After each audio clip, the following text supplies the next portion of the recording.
ਸਤਿ ਸ਼੍ਰੀ ਅਕਾਲ, ਤੁਸੀਂ ਦੇਖ ਰਹੇ ਹੋ FYI ਮੀਡੀਆ। ਮੈਂ ਹਾਂ ਤੁਹਾਡੇ ਨਾਲ ਅਰਸ਼ਦੀਪ। ਜਿਵੇਂ ਅਸੀਂ ਦੇਖ ਰਹੇ ਹਾਂ ਕਿ ਕਰੋਨਾ ਵਾਇਰਸ ਨੇ ਸਾਡੀ ਲਾਈਫ ਨੂੰ ਬਹੁਤ ਬੁਰੀ ਤਰ੍ਹਾਂ ਇਫੈਕਟ ਕੀਤਾ ਤੇ ਜੇ ਅਮਰੀਕਾ ਦੀ ਗੱਲ ਕਰੀਏ ਤਾਂ ਅਮਰੀਕਾ ਦੇ ਵਿੱਚ ਕੇਸ ਲਗਾਤਾਰ ਵੱਧ ਰਹੇ ਨੇ ਤੇ ਨਾਲ ਅਮਰੀਕਾ ਦੇ ਵਿੱਚ ਹੁਣ ਇਸ ਹਫਤੇ ਦੀ ਪ੍ਰੈਡਿਕਸ਼ਨ ਇਹ ਹੈ ਕਿ 2 ਲੱਖ ਤੱਕ ਜਿਹੜੀਆਂ ਮੌਤਾਂ ਦੀ ਗਿਣਤੀ ਉਹ ਪਹੁੰਚ ਸਕਦੀ ਹੈ। ਕਿ ਆਖਿਰ ਕਰੋਨਾ ਦਾ ਕੋਈ ਵੈਕਸੀਨ ਆਵੇਗਾ? ਜੇ ਨਹੀਂ ਵੀ ਆਉਂਦਾ ਵੈਕਸੀਨ ਤਾਂ ਕਿਸ ਤਰ੍ਹਾਂ ਦੇ ਨਾਲ ਲੋਕ ਇਸ ਤੋਂ ਪ੍ਰਭਾਵਿਤ ਹੋ ਰਹੇ ਨੇ? ਅਮਰੀਕਾ ਦੇ ਬਾਰੇ ਜਾਣਕਾਰੀ ਲੈਣ ਦੇ ਲਈ ਮੇਰੇ ਨਾਲ ਪਹੁੰਚੇ ਹੋਏ ਨੇ ਡਾਕਟਰ ਹਰਮਿੰਦਰ ਗਿੱਲ, ਜੋ ਕਿ ਕੈਲੀਫੋਰਨੀਆ ਸਨੀਵੈਲ ਤੋਂ ਨੇ। ਆਓ ਉਹਨਾਂ ਦੇ ਨਾਲ ਗੱਲਬਾਤ ਕਰਦੇ ਹਾਂ ਤੇ ਉਹਨਾਂ ਦਾ ਪਹਿਲਾਂ ਸਵਾਗਤ ਕਰ ਲੈਂਦੇ ਹਾਂ। ਸੋ ਡਾਕਟਰ ਸਾਹਿਬ, ਸਵਾਗਤ ਹੈ ਤੁਹਾਡਾ। ਮਿਹਰਬਾਨੀ ਅਰਸ਼ਦੀਪ ਜੀ ਐਂਡ FYI ਮੀਡੀਆ ਦੀ ਮਿਹਰਬਾਨੀ, ਜਿਹੜੇ ਮੈਨੂੰ ਟਾਈਮ ਟੂ ਟਾਈਮ ਦਿੰਦੇ ਰਹਿੰਦੇ ਤੁਸੀਂ। ਬਿਲਕੁਲ ਡਾਕਟਰ ਗਿੱਲ, ਤੁਸੀਂ ਹਮੇਸ਼ਾ ਸਾਨੂੰ ਅਪਡੇਟ ਦਿੰਦੇ ਰਹਿੰਦੇ ਹੋ ਕਿ ਅਮਰੀਕਾ ਦੇ ਵਿੱਚ ਕੀ ਹੋ ਰਿਹਾ ਹੈ। ਅਮਰੀਕਾ ਦੇ ਵਿੱਚ ਹੁਣ ਪ੍ਰੋਟੈਸਟ ਹੋ ਰਹੇ ਨੇ ਜਾਰਜ ਫਲੋਇਡ ਦੀ ਮੌਤ ਤੋਂ ਬਾਅਦ। ਬਹੁਤ ਕੁਝ ਅਮਰੀਕਾ ਦੇ ਵਿੱਚ ਹੋ ਰਿਹਾ ਤੇ ਇੱਕ ਪਾਸੇ ਨਾਲ ਇਹਨਾਂ ਸਾਰੇ ਸੰਕਟਾਂ ਦੇ ਨਾਲ ਅਸੀਂ COVID-19 ਦਾ ਸਾਹਮਣਾ ਤਾਂ ਕਰ ਹੀ ਰਹੇ ਹਾਂ, ਜੋ ਕਿ ਹਜੇ ਵੀ ਸਾਡੇ ਨਾਲ ਹੀ ਹੈ। ਹੁਣ COVID-19 ਨੇ ਸਾਡੇ ਉੱਤੇ ਅਸਰ ਬਹੁਤ ਵੱਡਾ ਪਾਇਆ ਹੈ, ਸਾਰਿਆਂ ਦੀ ਲਾਈਫ ਦੇ ਉੱਤੇ। ਅਸੀਂ ਡਿਫਰੈਂਟ ਲਾਈਫ ਦੇ ਵਿੱਚ ਚਲੇ ਗਏ ਹਾਂ, ਪਰ ਹੋਰ ਕਿਸ ਤਰ੍ਹਾਂ ਦੇ ਨਾਲ ਇਹਨਾਂ ਨੇ ਹਿਊਮਨ ਲਾਈਫ ਨੂੰ ਜਿਹੜਾ COVID-19 ਨੇ ਇਫੈਕਟ ਕੀਤਾ ਹੋਇਆ? ਕਿਉਂਕਿ ਜਦੋਂ ਆਪਾਂ ਜੇ ਪੁਰਾਣੀ ਹਿਸਟਰੀ ਵੀ ਦੇਖੀਏ ਅਮਨ ਜੀ, ਕੋਈ ਵੱਡੀ ਜੰਗ ਲੱਗਣ ਤੋਂ ਬਾਅਦ ਜਾਂ ਕੋਈ ਬਿਮਾਰੀ ਮਹਾਮਾਰੀ ਫੈਲਣ ਤੋਂ ਬਾਅਦ ਜਿਹੜਾ ਪ੍ਰਕੋਪ ਜਿਹੜਾ ਫਿਜ਼ੀਕਲ ਹੈਲਥ ਦਾ ਉਹ ਤਾਂ ਚੱਲਦਾ ਹੀ ਰਹਿੰਦਾ ਹੈਗਾ, ਪਰ ਉਹਦੇ ਨਾਲ ਜਿਹੜੀਆਂ ਸੰਭਾਵਨਾਵਾਂ ਵੱਧ ਜਾਂਦੀਆਂ ਹੈਗੀਆਂ ਤੁਹਾਡੀਆਂ ਮੈਂਟਲ ਹੈਲਥ ਨੂੰ। ਕਿਉਂਕਿ ਤੁਹਾਡਾ ਰੂਟੀਨ ਸੇਮ ਨਹੀਂ ਰਹਿੰਦਾ, ਤੁਹਾਡੇ ਫਾਈਨੈਂਸਿਸ ਸੇਮ ਨਹੀਂ ਰਹਿੰਦੇ, ਤੁਹਾਡੀ ਹੈਲਥ ਸੇਮ ਨਹੀਂ ਰਹਿੰਦੀ, ਔਰ ਸਾਰਾ ਕੁਝ ਬਦਲਣ ਦੇ ਨਾਲ ਜਿਹੜੀ ਸੰਭਾਵਨਾ ਹੁੰਦੀ ਹੈਗੀ ਆ ਤੁਹਾਡੇ ਮੈਂਟਲੀ ਸਿੱਕ ਹੋਣ ਦੀ, ਉਹ ਵੱਧ ਜਾਂਦੀ ਹੈ। ਜਿਸ ਤਰ੍ਹਾਂ ਲੜਾਈਆਂ ਤੋਂ ਬਾਅਦ ਲੋਕਾਂ ਦੇ ਵਿੱਚ ਪੋਸਟ ਟਰਾਮੈਟਿਕ ਡਿਸਟ੍ਰੈਸ ਸਿੰਡਰੋਮਸ ਹੋ ਜਾਂਦੇ ਹੈਗੇ ਆ, ਹੋਰ ਹੋ ਜਾਂਦੀਆਂ ਬਿਮਾਰੀਆਂ, ਜਿਸ ਤਰ੍ਹਾਂ ਸਟ੍ਰੈਸ ਹੈ, ਡਿਪਰੈਸ਼ਨ ਹੈਗਾ, ਸਲੀਪਲੈਸਨੈਸ ਹੈਗਾ। ਇਹ ਕਾਮਨ ਜੇ ਹੈਗੇ ਆ, ਔਰ ਜਿਹੜੇ ਹੁਣ ਐਕਸਪੈਕਟਡ ਵੀ ਸੀਗੇ। ਪਬਲਿਕ ਹੈਲਥ ਜਿਹੜੀ ਕਮਿਊਨਿਟੀ ਹੈਗੀ ਆ ਉਹਨਾਂ ਵਾਸਤੇ ਵਰੀ ਸੀ, they are prepared to handle that. ਆਪਾਂ ਉਹਦੇ ਬਾਰੇ ਡਿਸਕਸ ਕਰ ਸਕਦੇ ਹਾਂ, ਕਿਉਂਕਿ ਜਦੋਂ ਲੋਕਾਂ ਦਾ ਰੂਟੀਨ ਅਲਟਰ ਹੁੰਦਾ, ਤੁਸੀਂ ਫਰਜ਼ ਕਰੋ ਤੁਸੀਂ 8 ਦਿਨ ਜਾਂ 5 ਦਿਨ ਕੰਮ ਤੇ ਜਾਂਦੇ ਸੀਗੇ, 7 ਦਿਨ ਦੀ ਜਗ੍ਹਾ ਤੇ 5 ਦਿਨ ਵੀ ਜਾਂਦੇ ਸੀ, ਪਰ ਤੁਹਾਡਾ ਰੂਟੀਨ ਬਣਿਆ ਹੋਇਆ ਸੀ। ਤੁਸੀਂ ਆਪਣਾ ਰੂਟੀਨ ਬਣਾਇਆ ਹੁੰਦਾ, ਮੈਂ ਵੀਕਐਂਡ ਤੇ ਰੈਸਟੋਰੈਂਟ ਤੇ ਜਾਣਾ, ਅਸੀਂ ਬਾਹਰ ਖਾਣਾ, ਬੱਚਿਆਂ ਦੇ ਨਾਲ ਘੁੰਮਣ ਜਾਣਾ। ਉਹ ਜਦੋਂ ਸਾਰਾ ਕੁਝ ਅਪਸੈਟ ਹੋ ਜਾਂਦਾ, ਟੂ ਸਮ ਐਕਸਟੈਂਟ ਤੁਸੀਂ ਆਪਣੀ body can COP with it, ਪਰ ਥੋੜੇ ਚਿਰ ਬਾਅਦ ਉਹਨਾਂ ਦੀਆਂ ਜਿਹੜੇ ਇਫੈਕਟ ਹੋਏ ਇਫੈਕਟਸ ਹੋਣੇ ਸ਼ੁਰੂ ਹੋ ਜਾਂਦੇ ਆ। ਔਰ ਜਿਸ ਤਰ੍ਹਾਂ ਕੋਈ ਕਿਸੇ ਦਾ ਜੌਬ ਚਲੀ ਗਈ, ਕਿਸੇ ਦਾ ਲਵਡ ਵਨ ਦੀ ਡੈਥ ਹੋ ਗਈ ਹੈ, ਜਾਂ ਕੋਈ ਡੈਥ ਬੈਡ ਤੇ ਪਿਆ ਜਾਂ ਸਿੱਕ ਹੋ ਗਿਆ, ਉਹ ਸਾਰੀਆਂ ਚੀਜ਼ਾਂ ਆਪਣੀ ਜਿਹੜੀਆਂ ਮੈਂਟਲ ਹੈਲਥ ਨੂੰ ਪ੍ਰਭਾਵ ਕਰਦੀਆਂ ਹੈਗੀਆਂ। ਔਰ ਖਾਸ ਕਰਕੇ ਉਹ ਲੋਕੀ ਜਿਹੜੇ ਪਹਿਲਾਂ ਕਿਸੇ ਟਾਈਮ ਤੇ ਸਫ਼ਰ ਕਰ ਚੁੱਕੇ ਹੁੰਦੇ ਆ ਇਹਨਾਂ ਚੀਜ਼ਾਂ ਨਾਲ, ਜਾਂ ਸਫ਼ਰ ਕਰਨ ਦੀ ਉਹਨਾਂ ਦੀ ਸੰਭਾਵਨਾ ਜ਼ਿਆਦਾ ਵੱਧ ਜਾਂਦੀ ਹੈਗੀ ਆ, ਜਿਨ੍ਹਾਂ ਦੇ ਕੋਈ ਨਾਲ ਆਪਣੀ ਇਹ ਵਾਪਰਿਆ ਹੁੰਦਾ। ਇੱਕ ਜਦੋਂ ਫੀਅਰ ਦੀ ਸਿਚੁਏਸ਼ਨ ਦੇ ਵਿੱਚ ਆਪਾਂ ਰਹਿੰਦੇ ਹਾਂ, ਕੱਲਾ ਇਹੀ ਨਹੀਂਗਾ ਵੀ ਜਿਸ ਤਰ੍ਹਾਂ 9/11 ਹੋਇਆ ਸੀ ਜਾਂ ਲੜਾਈ ਹੁੰਦੀ ਹੈ ਲੱਗ ਕੇ ਹਟ ਗਈ ਜੀ, ਪਰ ਜਦੋਂ ਤੁਹਾਡੇ ਕੌਨਸਟੈਂਟ ਫੀਅਰ ਹੁੰਦਾ ਵੀ ਅਸੀਂ ਬਿਮਾਰ ਨਾ ਹੋ ਜਾਈਏ, ਸਾਡਾ ਕੋਈ ਘਰ ਦਾ ਜੀ ਨਾ ਬਿਮਾਰ ਹੋ ਜਾਏ, ਜਾਂ ਕਿਸੇ ਨੂੰ ਉਹ ਨਾ ਹੋ ਜਾਏ, ਉਦੋਂ ਤੁਹਾਡੀ ਜਿਹੜੀ ਬਾਡੀ ਹੈ ਬਿਹੇਵਸ ਡਿਫਰੈਂਟਲੀ, ਤੇ ਉਹਦੇ ਕਰਕੇ ਚਾਂਸਿਸ ਵੱਧ ਜਾਂਦੇ ਹੈਗੇ ਜਿਹੜੀਆਂ ਮੈਂਟਲ ਇਲਨੈਸ ਦੇ, ਤੇ ਜਿਹੜਾ ਕਿ ਹੁਣ ਹੋ ਰਿਹਾ ਹੈਗਾ। ਬਿਲਕੁਲ, ਸਟ੍ਰੈਸ ਵੱਧ ਰਿਹਾ ਹੈਗਾ, ਐਂਗਜ਼ਾਇਟੀ ਵੱਧ ਰਹੀ ਹੈ ਲੋਕਾਂ ਦੇ ਵਿੱਚ, ਤੇ ਨਾਲ ਹੁਣ ਲੋਕਾਂ ਨੂੰ ਜਿਵੇਂ ਪਤਾ ਵੀ ਨਹੀਂ ਲੱਗ ਰਿਹਾ ਹੈਗਾ ਕਿ ਕੀ ਹੋ ਰਿਹਾ ਹੈਗਾ। ਸੋ ਹੁਣ ਕਾਮਨ ਕਿਹੜੀਆਂ ਚੀਜ਼ਾਂ ਜਿਹੜੀਆਂ ਨੋਟਿਸ ਕਰਨ ਵਾਲੀਆਂ ਨੇ ਇਸ ਡਿਸਆਰਡਰ ਦੇ ਮੁਤਾਬਿਕ? ਹਾਂਜੀ, ਜਿਸ ਤਰ੍ਹਾਂ ਪਹਿਲੀ ਚੀਜ਼ ਤਾਂ ਨੋਟਿਸ ਕਰਨ ਵਾਲੀ ਹੈਗੀ ਹੈ ਵੀ ਜਦੋਂ ਲੋਕਾਂ ਦਾ ਰੂਟੀਨ ਹਟਦਾ ਹੈਗਾ, ਉਹਨਾਂ ਦੀ ਨੀਂਦ ਉੱਡ ਜਾਂਦੀ ਹੈ ਜੀ। Something first thing to be notice, ਪਹਿਲੀ ਚੀਜ਼ ਉਹ ਕੰਪਲੇਨ ਕਰਦੇ ਆ, ਦੇ feel tired, they are always terrified, fear ਦੀ ਸਿਚੁਏਸ਼ਨ 'ਚ ਰਹਿੰਦੇ ਆ, ਐਨਰਜੀ ਲੈਵਲ ਉਹਨਾਂ ਦਾ ਲੂਜ਼ ਹੋ ਜਾਂਦਾ ਹੈਗਾ, ਤੇ ਕਈ ਲੋਕੀ ਬਾਡੀ ਏਕਸ ਫੀਲ ਕਰਦੇ ਹੈਗੇ ਆ, ਤੇ don't enjoy the life. Like ਉਹਦੇ 'ਚ ਕੀ ਉਹਨਾਂ ਨੂੰ ਜਿਵੇਂ ਕਹਿੰਦੇ ਆ ਲਾਈਫ ਫਿੱਕੀ ਜੀ ਲੱਗਣ ਲੱਗ ਜਾਂਦੀ ਹੈਗੀ ਹੈ। ਜਿਹੜੀ ਚੀਜ਼ ਆਪਾਂ ਇੰਜੋਏ ਕਰਦੇ ਹਾਂ ਲਾਈਫ ਦੇ ਵਿੱਚ, ਜਾਂ ਜਿਹੜੀਆਂ ਐਕਟੀਵਿਟੀਜ਼ ਤੁਸੀਂ ਇੰਜੋਏ ਕਰਦੇ ਆ, ਕਿਸੇ ਦੀ ਕੰਪਨੀ ਇੰਜੋਏ ਕਰਦੇ ਆ, ਕੋਈ ਹੌਬੀ ਇੰਜੋਏ ਕਰਦੇ ਆ, ਕੋਈ ਡਰਾਇੰਗ ਕਰਦਾ, ਕੋਈ ਗਾਰਡਨਿੰਗ ਕਰਦਾ, ਉਹ ਸਾਰੀਆਂ ਚੀਜ਼ਾਂ ਉਹਨਾਂ ਨੂੰ ਚੰਗੀਆਂ ਲੱਗਣੋਂ ਹਟ ਜਾਂਦੀਆਂ। That's the first sign. ਤੇ ਨੀਂਦ ਹਟ ਜਾਂਦੀ ਹੈ। ਜਦੋਂ ਨੀਂਦ ਨਾ ਆਉਣੀ, ਨੀਂਦ ਦਾ ਕਾਰਨ, ਉਸ ਤੋਂ ਬਾਅਦ ਫਿਰ ਅਗਲੇ ਦਿਨ ਉਹ ਟਾਇਰਡ ਫੀਲ ਕਰਨਗੇ। Ultimately it takes, you don't, in the beginning you don't look sick, ਪਰ ਅਲਟੀਮੇਟਲੀ ਲੋਕਾਂ ਨੂੰ ਵੀ ਲੱਗਣ ਲੱਗ ਜਾਂਦਾ, ਲੋਕੀ ਤੁਹਾਨੂੰ ਕਹਿਣ ਲੱਗ ਜਾਂਦੇ ਯਾਰ ਕੀ ਹੋ ਗਿਆ ਤੁਹਾਨੂੰ, ਤੁਸੀਂ ਠੀਕ ਨਹੀਂ ਲੱਗ ਰਹੇ। these are certain signs। ਜੇ ਹੁਣ ਅਸੀਂ ਇਸ ਡਿਸਆਰਡਰ ਦੀ ਗੱਲ ਕਰ ਰਹੇ ਹੈਗੇ ਆ, ਕਿਉਂਕਿ ਕੋਵਿਡ-19 ਦੇ ਕਰਕੇ ਹਰ ਕੋਈ ਇਫੈਕਟ ਹੋ ਰਿਹਾ ਹੈਗਾ ਹੈ, ਪਰ ਜ਼ਿਆਦਾ ਕਿਹੜੇ ਲੋਕ ਇਸ ਡਿਸਆਰਡਰ ਦੇ ਨਾਲ ਇਫੈਕਟ ਹੋ ਰਹੇ ਨੇ? ਕਿਉਂਕਿ ਬੱਚਿਆਂ ਨੂੰ ਦੇਖ ਲਈਏ, ਅਸੀਂ ਬਜ਼ੁਰਗਾਂ ਨੂੰ ਦੇਖ ਲਈਏ, ਜਾਂ ਅਸੀਂ ਯੰਗ ਜਨਰੇਸ਼ਨ ਨੂੰ ਦੇਖ ਲਈਏ, ਹਰ ਕੋਈ ਕੋਵਿਡ-19 ਦੇ ਨਾਲ ਪ੍ਰਭਾਵਿਤ ਹੈਗਾ ਆ। ਪਰ ਜਿਹੜਾ ਮੈਂਟਲ ਡਿਸਆਰਡਰ ਹੈਗਾ ਆ, ਉਹ ਕਿੰਨਾ ਦੇ ਵਿੱਚ ਜ਼ਿਆਦਾ ਪਾਇਆ ਜਾਵੇਗਾ ਇਸ ਬਿਮਾਰੀ ਤੋਂ ਬਾਅਦ ਵੀ ਤੇ ਹੁਣ ਵੀ, ਜਿਹੜੇ ਲੋਕ ਸਫਰ ਕਰ ਰਹੇ ਨੇ? ਇਹ ਵੈਰੀ ਗੁੱਡ ਕੁਐਸਚਨ ਅਰਸ਼ੀ। ਜਿਹੜੇ ਸੀਨੀਅਰਸ ਹੈਗੇ ਆ, ਜਿਹੜੇ ਇਕੱਲੇ ਰਹਿੰਦੇ ਆ, ਲੋਨਲੀ ਰਹਿੰਦੇ ਆ, ਔਰ ਜਿਹੜੇ ਕੁਛ ਨਾ ਕੁਛ ਮੈਡੀਕੇਸ਼ਨ ਦੇ ਆਲਰੇਡੀ ਹੈਗੇ ਆ ਮੈਂਟਲ ਡਿਸਆਰਡਰ ਵਾਸਤੇ, they are at more risk. Womens are at more risk. The people who has a less supportive system, ਜਿਹੜੇ ਜਿਨ੍ਹਾਂ ਦੀਆਂ ਸਮਾਲ ਫੈਮਲੀਜ਼ ਆ, ਜਾਂ ਜਿਨ੍ਹਾਂ ਦੇ ਕੋਈ ਦੂਰ ਰਹਿੰਦੇ ਹੈਗੇ ਆ, ਹਸਬੈਂਡ ਵਾਈਫ ਅਲੱਗ ਰਹਿੰਦੇ ਆ, ਸਿੰਗਲ ਪੈਰੈਂਟਸ ਆ, they are the ones that are affected more than others। ਤੇ ਅਫੈਕਟ ਤਾਂ ਇਹ ਸਾਰਿਆਂ ਨੂੰ ਹੀ ਕਰਦਾ ਹੈਗਾ, ਸਾਰੇ ਏਜ ਗਰੁੱਪ ਨੂੰ। Even I have seen the kids who are 13 or 14, ਉਹਨਾਂ ਨੂੰ ਸਕੂਲ ਦਾ ਸਟ੍ਰੈਸ ਨਹੀਂ ਹੋਣਾ, ਇਹ ਸਟ੍ਰੈਸ ਹੋ ਗਿਆ। ਜੀ ਬਿਲਕੁਲ। ਅਸੀਂ ਹੁਣ ਬੱਚਿਆਂ ਦੀ, ਬਜ਼ੁਰਗਾਂ ਦੀ, ਸਾਰਿਆਂ ਦੀ ਦੇਖ ਰਹੇ ਹੈਗੇ ਸਟ੍ਰੈਸ, ਪਰ ਕੀ ਅਜਿਹਾ ਵੀ ਹੁੰਦਾ ਹੈ ਕਿ ਸਿੰਪਟਮ ਦਿਖਦੇ ਹੀ ਨਹੀਂ ਕਿ ਇਹਨੂੰ ਡਿਸਆਰਡਰ ਹੈਗਾ ਕਿ ਨਹੀਂ? ਸੋ ਇਦਾਂ ਦਾ ਕੁਝ ਵੀ ਸਾਹਮਣੇ ਆਇਆ ਹੈ ਕਿ ਮੈਂਟਲ ਡਿਸਆਰਡਰ ਹੈ ਪਰ ਸਿੰਪਟਮ ਨਹੀਂ ਨਜ਼ਰ ਆ ਰਹੇ? ਨਹੀਂ, ਇਸ ਤਰ੍ਹਾਂ ਤਾਂ ਨਹੀਂ ਪੋਸੀਬਲ ਹੈਗਾ। ਤੁਸੀਂ ਥੋੜੇ ਦਿਨ ਤਾਂ ਓਵਰਲੁੱਕ ਕਰ ਸਕਦੇ ਹੈਗੇ ਆ ਜੀ, ਪਰ ultimately when you are having a mental disorder, ਜਾਂ ਜਿਹੜੀਆਂ ਕੋਈ ਵੀ ਸਿੰਪਟਮਸ ਹੈਗੇ ਆ, ਯੂ ਕੈਨਟ ਓਵਰਲੁੱਕ। ਪਰਸਨ, ਉਹਦੀ ਭੁੱਖ ਉੱਡ ਜੂਗੀ, ਉਹਦੀ ਨੀਂਦ ਉੱਡ ਜੂਗੀ, he won't be looking doing the routine things, ਵੀ ਉਹ ਡਰੈਸ ਅਪ ਨਹੀਂ ਹੋਊਗਾ, ਉਹ ਘਰ ਤੋਂ ਬਾਹਰ ਨਹੀਂ ਜਾਊਗਾ, ਕੋਈ ਐਕਟੀਵਿਟੀ ਨਹੀਂ ਕਰੂਗਾ, ਹੱਸੂਗਾ ਨਹੀਂ, ਟੀਵੀ ਨਹੀਂ ਦੇਖੂਗਾ, ਮਿਊਜ਼ਿਕ ਨਹੀਂ ਸੁਣੂਗਾ, ਕੋਈ ਰੀਡਿੰਗ ਨਹੀਂ ਕਰੂਗਾ, ਆਪਣੇ ਆਪ 'ਚ ਆਈਸੋਲੇਟਡ ਜਿਹਾ ਫੀਲ ਕਰੂਗਾ। These are some of the signs you can overlook. ਪਰ ਇਨ ਦ ਬਿਗਨਿੰਗ ਜਿਹੜੀ ਸ਼ਾਰਟ ਸਟੇਜ ਦੇ ਵਿੱਚ ਹੁੰਦਾ, ਵੀ ਸਾਡੀ ਬਾਡੀ ਇਸ ਤਰ੍ਹਾਂ ਦੀ ਬਣੀ ਹੋਈ ਆ, ਉਹ ਕੋਪ ਕਰਨ ਦੇ ਕਾਬਲ ਹੈਗੀ ਆ, ਔਰ ਆਪਣੇ ਆਪ ਉਹ ਰਿਕਵਰ ਕਰ ਜਾਂਦੀ ਹੈ ਜੇ ਕੋਈ ਥੋੜਾ ਸਟ੍ਰੈਸ ਹੋਵੇ ਤਾਂ। We have high levels of cortisol to deal with it sometimes. ਫਿਰ ਉਸ ਤੋਂ ਬਾਅਦ ਹੋ ਸਕਦਾ ਕੁਛ ਨਾਰਮਲ ਆਉਣਾ ਸ਼ੁਰੂ ਹੋ ਜਾਂਦਾ। ਪਰ ਜਦੋਂ ਤੁਸੀਂ ਜ਼ਿਆਦਾ ਤੋਂ ਜ਼ਿਆਦਾ ਇਹਨੂੰ ਸਟੇਜ ਦੇ ਵਿੱਚ ਰਹਿੰਦੇ ਆ, ਫਿਰ ਉਹਦੇ ਐਡਵਰਸ ਇਫੈਕਟ ਹੁੰਦੇ ਆ ਤੇ ਲੌਂਗਰ ਇਫੈਕਟਸ ਹੁੰਦੇ ਆ। ਜਿਵੇਂ ਹੁਣ ਮੈਂਟਲ ਡਿਸਆਰਡਰ ਨੂੰ ਅਸੀਂ ਜੇ ਅਵੋਇਡ ਕਰਨਾ ਹੋਵੇ, ਜੇ ਹੁਣ ਮੰਨ ਲਓ ਅਸੀਂ ਚਾਹੁੰਦੇ ਹਾਂ ਕਿ ਅਸੀਂ ਮੈਂਟਲੀ ਵੀ ਸਟੇਬਲ ਰਹੀਏ, ਕਿਉਂਕਿ ਫਿਜ਼ੀਕਲੀ ਤਾਂ ਸਾਨੂੰ ਫਿਜ਼ੀਕਲ ਡਿਸਟੈਂਸ ਬਣਾਉਣ ਨੂੰ ਕਿਹਾ ਜਾ ਰਿਹਾ ਹੈਗਾ, ਫਿਜ਼ੀਕਲੀ ਸਾਨੂੰ ਕਿਹਾ ਜਾ ਰਿਹਾ ਹੈਗਾ ਕਿ ਸਾਨੂੰ ਇਮਿਊਨਿਟੀ ਜਿਹੜੀ ਹੈਗੀ ਉਹ ਆਪਣੀ ਸਟਰੋਂਗ ਕਰਨੀ ਹੋਵੇਗੀ, ਤੇ ਨਾਲ ਅਸੀਂ ਜੋ ਵੀ ਗਾਈਡਲਾਈਨਸ ਨੇ ਉਹ ਫੋਲੋ ਤਾਂ ਕਰਦੇ ਆ ਰਹੇ ਹਾਂ। ਪਰ ਮੈਂਟਲ ਹੈਲਥ ਦੇ ਲਈ ਅਸੀਂ ਜੇ ਮੈਂਟਲ ਡਿਸਆਰਡਰ, ਸਟ੍ਰੈਸ ਨੂੰ ਦੂਰ ਕਰਨਾ, ਅਵੋਇਡ ਕਰਨਾ, ਉਹ ਕਿਵੇਂ ਕਰ ਸਕਦੇ ਹਾਂ? ਪਹਿਲਾਂ ਤਾਂ ਆਪਣੀ ਜਿਹੜੀ ਫਿਜ਼ੀਕਲ ਬਾਡੀ ਹੈ ਉਹਦਾ ਧਿਆਨ ਰੱਖਣਾ ਪਊਗਾ ਜੀ ਤੁਹਾਨੂੰ। ਉਹਦੇ ਵਾਸਤੇ ਤੁਹਾਨੂੰ ਜਿਹੜਾ ਤੁਹਾਡਾ ਫੂਡ ਹੈ, ਜਾਂ ਜਿਹੜਾ ਤੁਹਾਡੇ ਨਿਊਟ੍ਰੀਸ਼ਨ ਹੈ, ਉਹ ਬੈਸਟ ਹੋਣਾ ਚਾਹੀਦਾ ਹੈਗਾ। ਤੁਸੀਂ ਉਹੋ ਜਿਹੇ ਤੱਤ ਖਾਓ ਜਿਹੜੇ ਨਿਊਟ੍ਰੀਸ਼ਨ ਹੈਗੇ ਆ, ਅਵੋਇਡ ਕਰੋ ਜੰਕ ਫੂਡਸ ਵਗੈਰਾ। ਦੂਸਰਾ ਇਹ ਹੈਗਾ ਜੀ ਵੀ rest is the important, sleep ਜਿਹੜੀ ਲੈਣੀ ਬਹੁਤ ਜ਼ਰੂਰੀ ਹੈਗੀ ਹੈ। ਐਟ ਦ ਸੇਮ ਟਾਈਮ ਤੁਸੀਂ ਐਕਸਰਸਾਈਜ਼ ਵੀ ਕਰਨੀ ਹੈਗੀ ਆ, ਤੇ ਜਿਹੜੀ ਬੋਡੀ ਹਾਈਜੀਨ ਦਾ ਆਪਣਾ ਖਾਸ ਧਿਆਨ ਰੱਖਣਾ ਹੈਗਾ, ਵੀ ਇਹ ਨਹੀਂ ਹੈਗਾ ਤੁਹਾਡਾ ਮਨ ਨਹੀਂ ਕਰ ਰਿਹਾ, ਤੁਸੀਂ ਸ਼ਾਵਰ ਹੀ ਨਹੀਂ ਲਿਆ, ਸਾਰਾ ਦਿਨ ਸੁਸਤੀ ਪਾ ਕੇ ਬੈਠੇ ਰਹੇ। These are the few things ਆ। When it comes to mental plan, ਵੀ ਤੁਸੀਂ ਉਹੋ ਜਿਹੀਆਂ ਚੀਜ਼ਾਂ, ਐਕਟੀਵਿਟੀਜ਼ ਕਰੋ, ਆਪਣੇ ਆਪ ਨੂੰ ਬਿਜ਼ੀ ਰੱਖੋ, ਥੋੜ੍ਹੀਆਂ ਨਿਊਜ਼ ਵਗੈਰਾ ਘੱਟ ਦੇਖੋ ਜਿਹੜੀਆਂ ਡਿਸਅਪੋਇੰਟਿੰਗ ਹੈਗੀਆਂ। ਔਰ ਕਈ ਜਿਹੜੇ ਡਿਪਰੈਸਡ ਲੋਕੀ ਹੈਗੇ ਆ, ਕਈਆਂ ਲੋਕਾਂ ਦੀ ਆਦਤ ਹੀ ਹੁੰਦੀ ਹੈ ਨੈਗੇਟਿਵਿਟੀ, ਆਲਵੇਜ਼ ਦੇ ਕਮ ਅਪ ਵਿਦ। ਉਹ ਜਿਹੇ ਲੋਕਾਂ ਤੋਂ ਥੋੜ੍ਹਾ ਜਿਹਾ ਡਿਸਟੈਂਸ, ਸੋਸ਼ਲ ਡਿਸਟੈਂਸਿੰਗ ਤਾਂ ਆਪਾਂ ਵੈਸੇ ਹੀ ਬਣਾ ਕੇ ਰੱਖਦੇ ਹਾਂ, ਉਹਨਾਂ ਤੋਂ ਵੈਸੇ ਹੀ ਦੂਰੀ ਬਣਾ ਕੇ ਰੱਖੋ।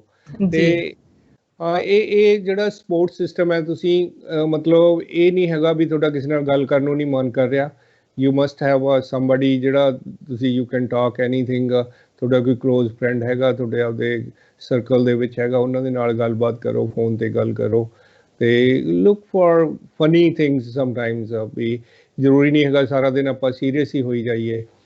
ਕੋਈ ਮੂਵੀ ਹੈ, ਹਿਊਮਰਸ ਕਾਮੇਡੀ ਮੂਵੀ ਹੈ, ਤੁਸੀਂ ਉਹ ਵਾਚ ਕਰੋ, ਖਬਰਾਂ ਘੱਟ ਵਾਚ ਕਰੋ। ਜੀ ਬਿਲਕੁਲ, ਤੁਸੀਂ ਸਹੀ ਕਿਹਾ ਕਿ ਸਾਨੂੰ ਪੋਜ਼ਿਟਿਵਿਟੀ ਬਣਾ ਕੇ ਰੱਖਣ ਦੀ ਲੋੜ ਹੈਗੀ ਆ ਹੁਣ ਇਸ ਟਾਈਮ ਦੇ ਵਿੱਚ, ਪੈਂਡੈਮਿਕ ਜਿਹੜਾ ਹੈਗਾ ਆ।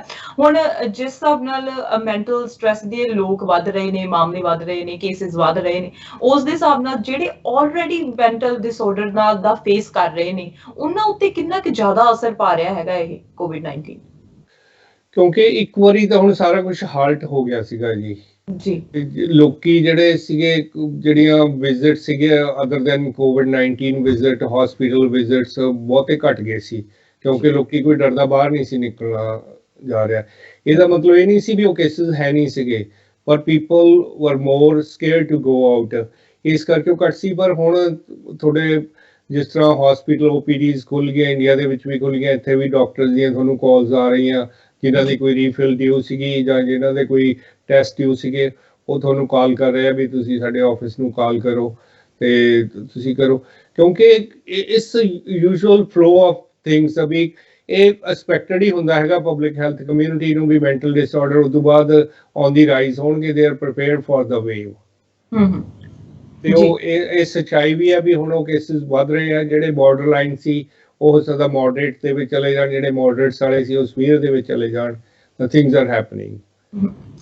ਜਿਵੇਂ ਅਸੀਂ ਗੱਲ ਕੀਤੀ ਹੈ ਕਿ ਜਿਵੇਂ ਸਾਡੇ ਬਜ਼ੁਰਗ ਨੇ, ਸੀਨੀਅਰ ਪੀਪਲ ਨੇ, ਉਹ ਕੋਵਿਡ-19 ਵੀ ਉਹਨਾਂ ਨੂੰ ਇਫੈਕਟ ਕਰ ਰਿਹਾ ਹੈਗਾ ਆ, ਨਾਲ ਨਾਲ ਹੁਣ ਉਹਨਾਂ ਦੀ ਜੇ ਮੈਂਟਲ ਹੈਲਥ ਵੀ ਜਿਹੜੀ ਉਹ ਸਟੇਬਲ ਨਹੀਂ ਹੋ ਸਕਦੀ ਜੇ ਉਹ ਇਸ ਤਰ੍ਹਾਂ ਹੀ ਸਿਚੁਏਸ਼ਨ ਦੇ ਵਿੱਚ ਰਹਿਣਗੇ, ਖਾਸ ਕਰਕੇ ਕੇਅਰ ਹੋਮ ਦੇ ਵਿੱਚ ਰਹਿ ਰਹੇ ਨੇ। ਉਹਨਾਂ ਨੂੰ ਕੀ ਕਰਨਾ ਚਾਹੀਦਾ ਹੈਗਾ ਆਪਣੀ ਜੋ ਮੈਂਟਲ ਹੈਲਥ ਆ ਉਹਨੂੰ ਵਧੀਆ ਕਰਨ ਦੇ ਲਈ, ਕਿਉਂਕਿ ਉਹ ਕੇਅਰ ਹੋਮਸ ਦੇ ਵਿੱਚ ਆਲਰੇਡੀ ਹੈਗੇ ਨੇ।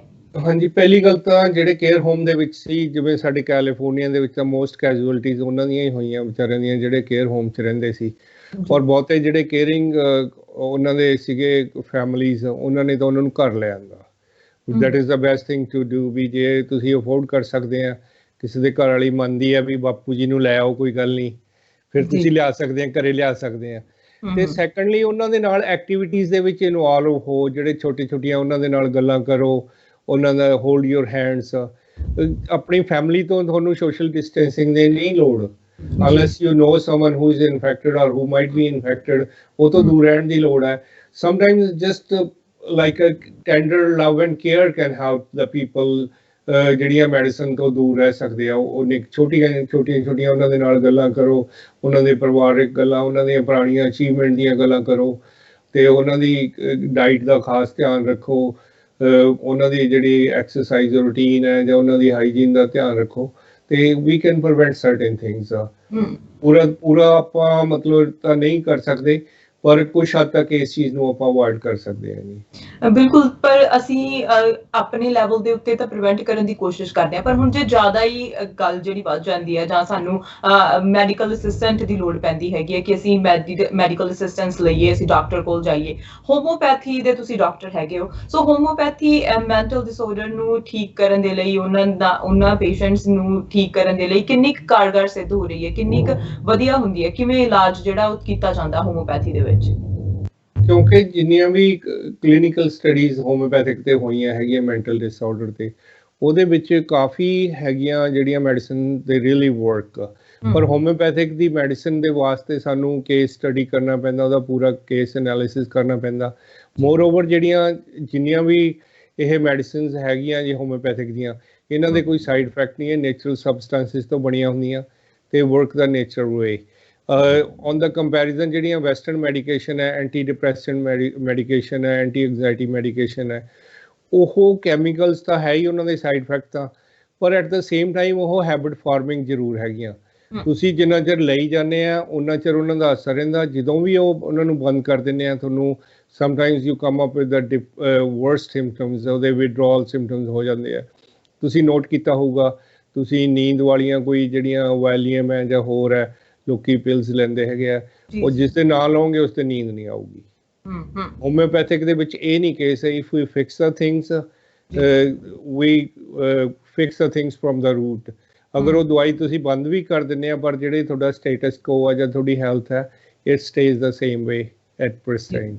ਜੀ, ਸੋ ਜਿੱਦਾਂ ਤੁਸੀਂ ਦੱਸਿਆ ਹੈ ਕਿ ਕਈ ਦਵਾਈਆਂ ਜਿਹੜੀਆਂ ਨੇ, ਜਿਵੇਂ ਸਲੀਪਿੰਗ ਪਿਲ ਹੈਗੀਆਂ ਨੇ, ਬਹੁਤ ਸਾਰੇ ਲੋਕ ਯੂਜ਼ ਕਰਦੇ ਨੇ ਕਿ ਸਾਨੂੰ ਨੀਂਦ ਨਹੀਂ ਆ ਰਹੀ, ਚੰਗੀ ਤਰ੍ਹਾਂ ਨੀਂਦ ਨਹੀਂ ਆ ਰਹੀ, ਜਾਂ ਐਡਿਕਟਡ ਹੋ ਜਾਂਦੇ ਨੇ ਜਾਂ ਓਵਰਡੋਜ਼ ਦੇ। ਹੁਣ ਅਸੀਂ BC ਦੀ ਜੇ ਗੱਲ ਕਰੀਏ ਤਾਂ BC ਦੇ ਵਿੱਚ ਜਿਹੜੀ ਰਿਪੋਰਟ ਆਈ ਆ, ਉਹਦੇ ਵਿੱਚ ਓਵਰਡੋਜ਼ ਦੇ ਨਾਲ 170 ਮੌਤਾਂ ਜਿਹੜੀਆਂ ਨੇ 1 ਮਹੀਨੇ ਦੇ ਵਿੱਚ ਦਰਜ ਕੀਤੀਆਂ ਗਈਆਂ ਨੇ। ਸੋ ਏਦਾਂ ਦੇ ਮਾਮਲੇ ਵੀ ਸਾਹਮਣੇ ਆ ਜਾਂਦੇ ਨੇ ਜਦੋਂ ਕੋਈ ਮੈਂਟਲ ਡਿਸਆਰਡਰ ਦੀ ਕੋਈ ਬਿਮਾਰੀ ਹੋਵੇ। ਹਾਂਜੀ, ਨਹੀਂ ਸ਼ੋਰ ਜੀ, ਹੁੰਦਾ ਹੀ ਤਾਂ ਹੈ, ਕਿਉਂਕਿ ਕਈ ਵਾਰੀ ਓਵਰ ਪ੍ਰਿਸਕ੍ਰਿਪਸ਼ਨ ਜਿਹੜੀਆਂ ਮੈਡੀਕੇਸ਼ਨਸ ਹੈਗੀਆਂ, ਪ੍ਰਿਸਕ੍ਰਿਪਸ਼ਨ ਮੈਡੀਕੇਸ਼ਨ ਵੀ ਅਬਿਊਜ਼ ਹੁੰਦੀਆਂ।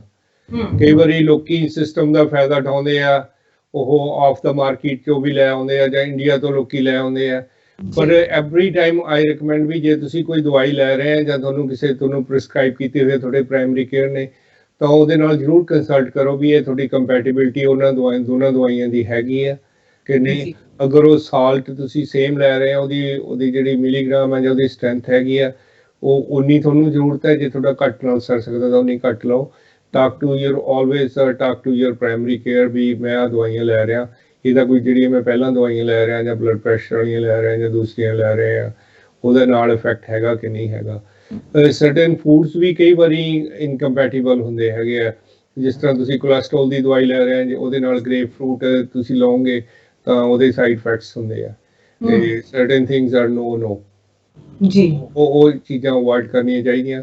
ਜੇ ਤੁਹਾਨੂੰ ਆਪ ਨੂੰ ਨੌਲੇਜ ਹੈਗੀ ਹੈ ਤਾਂ ਗੁੱਡ ਹੈ, ਨਹੀਂ ਤੁਸੀਂ ਕਿਸੇ ਨੂੰ ਪੁੱਛ ਲਓ। ਜੇ ਕਿਸੇ ਨੂੰ ਤੁਸੀਂ ਸੈਕੰਡ ਓਪੀਨੀਅਨ ਲੈ ਸਕਦੇ ਆ, ਫਸਟ ਓਪੀਨੀਅਨ ਲੈ ਸਕਦੇ ਆ। ਜਿਵੇਂ ਡਾਕਟਰ ਸਾਹਿਬ ਤੁਸੀਂ ਦੱਸਿਆ ਹੈਗਾ ਕਿ ਜਿਹੜੀਆਂ ਜ਼ਿਆਦਾ ਜਿਵੇਂ 1 ਸਾਲ ਪੂਰਾ ਦਵਾਈ ਲਈ ਹੈਗੀ ਹੈ, ਕਈ ਵਾਰੀ ਤੁਹਾਨੂੰ ਪਤਾ ਨਹੀਂ ਹੁੰਦਾ, ਅਸੀਂ ਉਦਾਂ ਹੀ ਲਈ ਜਾਂਦੇ ਹਾਂ। ਜਿਵੇਂ ਤੁਸੀਂ ਦੱਸਿਆ ਕਿ ਇੰਡੀਆ ਤੋਂ ਲੈ ਆਉਂਦੇ ਹੈਗੇ ਆ। ਹੁਣ ਕਈ ਲੋਕ ਅਸੀਂ ਦੇਖਿਆ ਹੈਗਾ ਨਾਰਮਲ ਲਾਈਫ ਦੇ ਵਿੱਚ ਟੈਨੋਨੋਲ ਜਿੱਦਾਂ ਸਾਰੇ ਪ੍ਰੈਫਰ ਕਰਦੇ ਨੇ, ਜੇ ਤੁਹਾਨੂੰ ਥੋੜਾ ਜਿਹਾ ਵੀ ਸਿਰ ਦੁਖਦਾ ਆ। ਸੋ ਜਿਹੜੀ ਟੈਨੋਨੋਲ 3 ਹੈਗੀ ਆ ਉਹ ਜ਼ਿਆਦਾ ਸਟਰੋਂਗ ਹੁੰਦੀ ਹੈ। ਕਈ ਲੋਕ ਉਹਦੇ ਐਡਿਕਟਡ ਹੋ ਜਾਂਦੇ ਨੇ ਤੇ ਕਈ ਲੋਕ ਜਿਵੇਂ ਕਫ ਸਿਰਪ ਹੁੰਦਾ ਹੈਗਾ ਉਹ ਜ਼ਿਆਦਾ ਐਕਸੈਸ ਦੇ ਵਿੱਚ ਪੀਣ ਲੱਗ ਜਾਂਦੇ ਨੇ। ਸੋ ਇਦਾਂ ਦੀਆਂ ਚੀਜ਼ਾਂ ਕਿੰਨੀਆਂ ਕੁ ਜ਼ਿਆਦਾ ਹਾਨੀਕਾਰਕ ਹੁੰਦੀਆਂ ਨੇ ਸਿਹਤ ਦੇ ਲਈ? ਜੇ ਤਾਂ ਤੁਸੀਂ ਕੈਜੂਅਲੀ ਲੈਂਦੇ ਆ ਜੀ, ਇੱਕ ਅੱਧੀ ਰਿਕੁਆਇਜ਼ਨ ਚ ਲੈਂਦੇ ਆ, ਤਾਂ ਇਹਨਾਂ ਦਾ ਉਹਨਾਂ ਜ਼ਿਆਦਾ ਐਡਵਰਸ ਇਫੈਕਟ ਨਹੀਂ ਹੁੰਦਾ ਗਾ।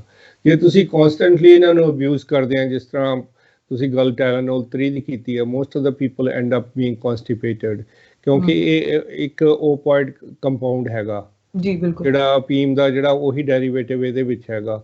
ਇਸੇ ਤਰ੍ਹਾਂ ਜਿਹੜਾ ਤੁਸੀਂ ਦੂਸਰੀਆਂ ਗੱਲ ਕੀਤੀਆਂ ਹੈਗੀਆਂ ਜਿਹੜੀਆਂ ਓਵਰ ਦੀ ਕਾਊਂਟਰ ਪੇਨ ਕਿਲਰਸ ਜਾਂ ਫੀਵਰ ਰਿਲੀਵਰਸ ਹੈ, ਕਈ ਵਾਰੀ ਆਪਾਂ ਕੁਦਰਤ ਦੀ ਜਿਹੜੀ ਆਵਾਜ਼ ਹੈ ਉਹਨੂੰ ਸੁਣਨ ਦੀ ਕੋਸ਼ਿਸ਼ ਨਹੀਂ ਕਰਦੇ। ਹੁਣ ਜਿਹੜਾ ਫੀਵਰ ਹੈ ਕਿਉਂ ਹੋ ਰਿਹਾ, ਆਪਾਂ ਨੂੰ ਕਦੇ ਆਪਾਂ ਉਹਨੂੰ ਰੂਲ ਆਊਟ ਕਰਨ ਦੀ ਕੋਸ਼ਿਸ਼ ਨਹੀਂ ਕਰਦੇ। ਆਪਾਂ ਨਾਲ ਦੀ ਨਾਲ ਕਹਿੰਦੇ ਹਾਂ ਜੀ ਆਹ ਫੀਵਰ ਰਿਡਿਊਸਿੰਗ ਵਾਲੀ ਮੈਡੀਕੇਸ਼ਨ ਲੈ ਲਓ। ਐਕਚੁਅਲੀ ਤੁਹਾਡੀ ਬਾਡੀ ਕੀ ਕਰ ਰਹੀ ਹੈ? ਇੱਕ ਤਾਂ ਪਹਿਲੀ ਗੱਲ ਤਾਂ ਉਹ ਅਲਾਰਮ ਹੈ ਕਿਸਮ ਦਾ। ਤੁਹਾਡੀ ਕਾਰ ਦੇ ਵਿੱਚ ਰੈੱਡ ਲਾਈਟ ਆ ਗਈ, ਤੁਸੀਂ ਰੈੱਡ ਲਾਈਟ ਨੂੰ ਬੰਦ ਕਰ ਦਿਓ, ਪ੍ਰੋਬਲਮ ਤਾਂ ਨਹੀਂ ਚਲੀ ਜਾਣੀ ਜੀ। ਤੇ ਉਹ ਤੁਹਾਡੀ ਬਾਡੀ ਜਦੋਂ ਵੀ ਫੀਵਰ ਹੁੰਦਾ, ਤੁਹਾਡੀ ਬਾਡੀ ਦੀ ਨੇਚਰਲ ਜਿਹੜੀ ਫਾਈਟਿੰਗ ਕੈਪੇਬਿਲਿਟੀ ਆ ਉਹ ਤੁਹਾਨੂੰ ਦੱਸਣ ਦੀ ਕੋਸ਼ਿਸ਼ ਕਰ ਰਹੀ ਹੈ। It's trying to microwave the organisms, ਜਿਹੜੇ ਬੈਡ ਆਰਗੇਨਿਜ਼ਮ ਹੈ ਜਾਂ ਪੈਥੋਜਨਸ ਹੈ ਤੁਹਾਡੀ ਬਾਡੀ ਦੇ ਵਿੱਚ, ਉਹ ਜਿਹੜੇ ਜਮ੍ਹਾਂ ਹੋ ਰਹੇ ਆ ਜਾਂ ਕੋਈ ਕੀਟਾਣੂ ਜੀਵਾਣੂ ਜਿਹੜੇ ਹੋ ਰਹੇ ਆ, ਉਹਨਾਂ ਨੂੰ ਉਹ ਗਰਮੀ ਦੇ ਕੇ ਉਹਨਾਂ ਨੂੰ ਕਿਲ ਕਰਨ ਦੀ ਕੋਸ਼ਿਸ਼ ਕਰ ਰਹੀ ਹੈ। ਆਪਾਂ ਫੀਵਰ ਨੂੰ ਉਤਰ ਚਲੇ ਜਾਂਦੇ ਆ, ਤੇ ਉਹ ਤੁਹਾਨੂੰ ਜਿਹੜੀ ਬਾਡੀ ਦੇ ਨੇਚਰ ਪ੍ਰੋਸੈਸ ਦੇ ਵਿੱਚ ਵਿਘਨ ਪਾਉਣ ਵਾਲੀ ਗੱਲ ਹੁੰਦੀ ਹੈ। ਅਗਰ ਤੁਸੀਂ ਫੀਵਰ ਹੁੰਦਾ ਹੈਗਾ, ਥੋੜੀ ਬਹੁਤਾ ਚਿਰ ਵੇਟ ਕਰ ਲਓ। ਜੇ ਆਪਣੇ ਆਪ ਨਹੀਂ ਜਾਂਦਾ, ਤੁਸੀਂ ਫਿਰ ਠੰਡੇ ਪਾਣੀ ਦੀਆਂ ਪੱਟੀਆਂ ਕਰ ਸਕਦੇ ਆ, ਟੈਂਪਰੇਚਰ ਘੱਟ ਕਰ ਸਕਦੇ ਆ, ਸ਼ਾਵਰ ਲੈ ਸਕਦੇ ਆ। ਤੇ ਅਗਰ ਫਿਰ ਵੀ ਨਹੀਂ ਕੰਟਰੋਲ ਹੁੰਦਾ, ਕਿੰਨੇ 12-13 ਘੰਟਿਆਂ ਤੋਂ ਬਾਅਦ ਨਹੀਂ ਠੀਕ ਹੁੰਦਾ, ਫਿਰ ਤੁਸੀਂ ਕਿਸੇ ਨੂੰ ਕੰਸਲਟ ਕਰੋ। ਜੀ ਬਿਲਕੁਲ, ਪਹਿਲਾਂ ਆਪਣੀ ਬਾਡੀ ਨੂੰ ਤੁਸੀਂ ਆਪ ਫਾਈਟ ਕਰਨ ਦਿਓ, ਜਿਹੜੀ ਕਿ ਵਧੀਆ ਚੀਜ਼ ਹੈ।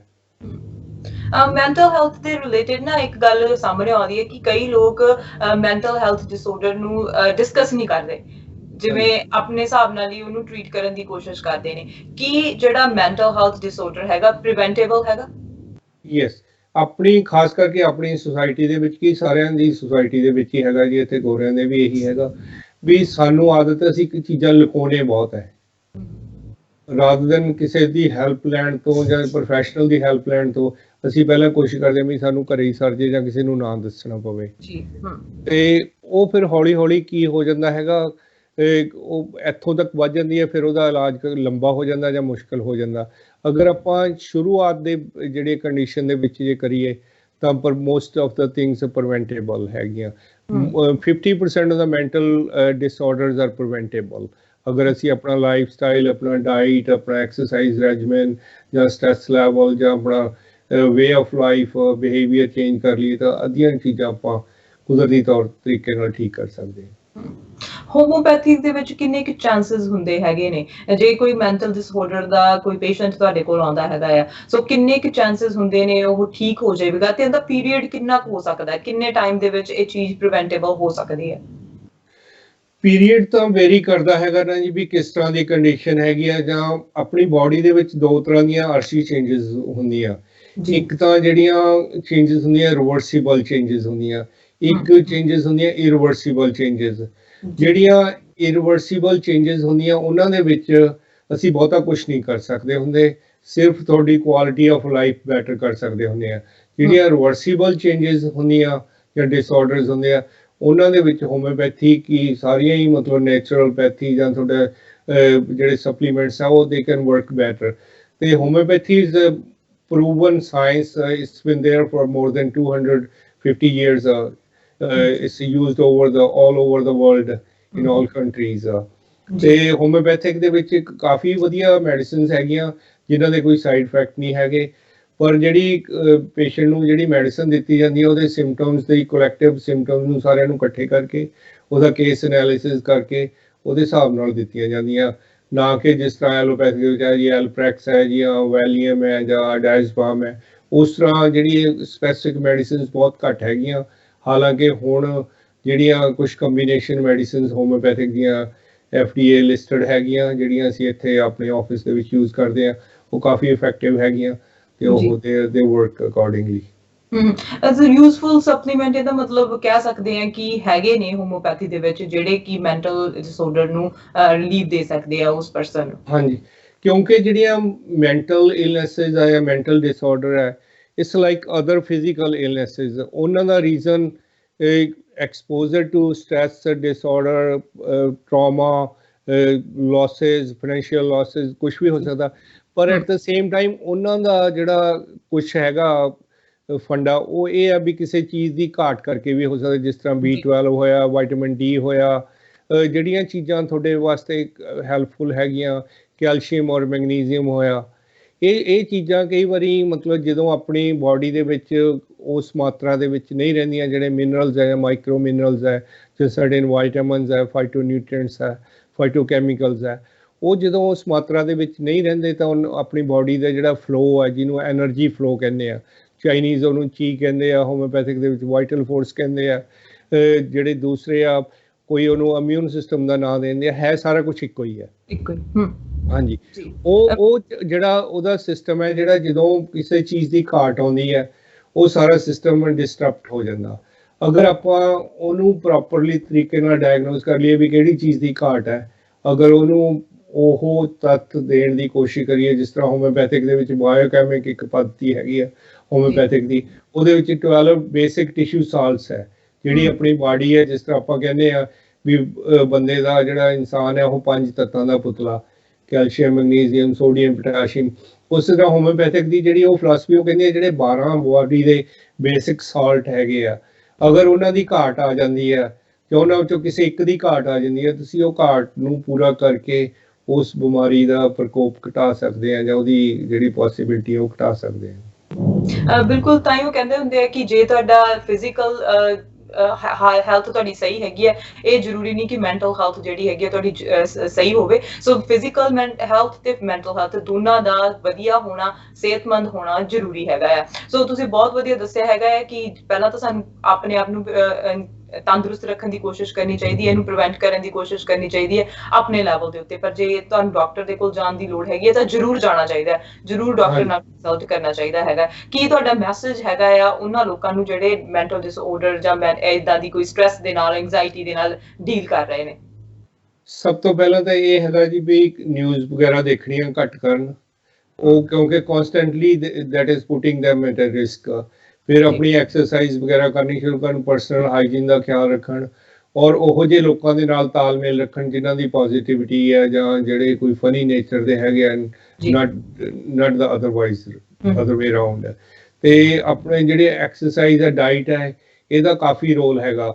ਅਗਰ ਉਹਨਾਂ ਨੂੰ ਫਿਰ ਵੀ ਕੋਈ ਸਲੀਪ ਡਿਸਆਰਡਰ ਹੈਗੇ ਆ ਜਾਂ ਉਸ ਤਰ੍ਹਾਂ ਦੀਆਂ ਹੈਗੀਆਂ ਤਾਂ they should consult someone who is specialist in the, ਆਪਣੇ ਪ੍ਰਾਇਮਰੀ ਕੇਅਰ ਕੋਲੇ ਚਲੇ ਜਾਣ, ਕਿਸੇ ਨੈਚੁਰੋਪੈਥ ਕੋਲੇ ਚਲੇ ਜਾਣ, ਹੋਮਿਓਪੈਥ ਕੋਲੇ ਚਲੇ ਜਾਣ। ਦੇ ਸ਼ੁੱਡ ਕੰਸਲਟ ਸਮਨ। ਬਿਲਕੁਲ, ਥੈਂਕ ਯੂ ਡਾਕਟਰ ਗਿੱਲ, ਤੁਸੀਂ ਹਮੇਸ਼ਾ ਸਾਨੂੰ ਕਿਸੇ ਨਾ ਕਿਸੇ ਟੌਪਿਕ ਦੇ ਉੱਤੇ ਜਾਂ COVID-19 ਦੇ ਬਾਰੇ ਇਨਫੋਰਮੇਸ਼ਨ ਦਿੰਦੇ ਰਹਿੰਦੇ ਹੋ, ਟਾਈਮ ਟੂ ਟਾਈਮ ਕਰਦੇ ਹੋ, ਤੁਹਾਡਾ ਇਸ ਦੇ ਲਈ ਬਹੁਤ ਬਹੁਤ ਧੰਨਵਾਦ। ਬਹੁਤ ਬਹੁਤ ਮਿਹਰਬਾਨੀ ਜੀ ਤੁਹਾਡੀ ਵੀ ਔਰ FYI ਮੀਡੀਆ ਦੀ। Thank you. ਸੋ ਅੱਜ ਗੱਲਬਾਤ ਹੋਈ ਡਾਕਟਰ ਹਰਮਿੰਦਰ ਗਿੱਲ ਦੇ ਨਾਲ, ਜੋ ਕਿ ਸਨੀਵੇਲ ਕੈਲੀਫੋਰਨੀਆ ਦੇ ਵਿੱਚ ਨੇ, ਤੇ ਜੇ ਤੁਸੀਂ ਇਹਨਾਂ ਦੇ ਨਾਲ ਕੰਸਲਟ ਕਰਨਾ ਚਾਹੁੰਦੇ ਆ ਤਾਂ ਇਹਨਾਂ ਦੇ ਨਾਲ ਸੈੱਲ ਨੰਬਰ ਇਹਨਾਂ ਦਾ ਹੈਗਾ 4083682143। ਸੋ ਇਸ ਨੰਬਰ ਤੇ ਤੁਸੀਂ ਕਾਲ ਕਰ ਸਕਦੇ ਆ ਜਾਂ ਇਹਨਾਂ ਨੂੰ ਈਮੇਲ ਵੀ ਕਰ ਸਕਦੇ ਆ, harminder@homeopathicvibes.com ਦੇ ਉੱਤੇ ਤੁਸੀਂ ਜਾ ਸਕਦੇ ਆ, ਤੇ www.homeopathicvibes.com ਦੇ ਉੱਤੇ ਤੁਸੀਂ ਇਹਨਾਂ ਨੂੰ ਈਮੇਲ ਕਰ ਸਕਦੇ ਆ। ਸਿਹਤ ਦਾ ਧਿਆਨ ਰੱਖੋ, ਚਾਹੇ ਉਹ ਸਾਡੀ ਫਿਜ਼ੀਕਲ ਹੈਲਥ ਹੈ, ਚਾਹੇ ਉਹ ਮੈਂਟਲ ਹੈਲਥ ਹੈਗੀ ਆ। ਕੋਵਿਡ-19 ਦੇ ਸਮੇਂ ਦੇ ਵਿੱਚ ਸਾਨੂੰ ਆਪਣਾ ਤੇ ਆਪਣੇ ਆਲੇ ਦੁਆਲੇ ਦਾ ਧਿਆਨ ਰੱਖਣਾ ਜ਼ਰੂਰੀ ਹੈਗਾ। ਹੋਰ ਇਨਫੋਰਮੇਸ਼ਨ ਦੇ ਲਈ ਤੁਸੀਂ ਦੇਖਦੇ ਰਹੋ FYI ਮੀਡੀਆ। ਮੈਨੂੰ ਅਰਸ਼ਦੀਪ ਨੂੰ ਦਿਓ ਇਜਾਜ਼ਤ। ਸਤਿ ਸ਼੍ਰੀ ਅਕਾਲ।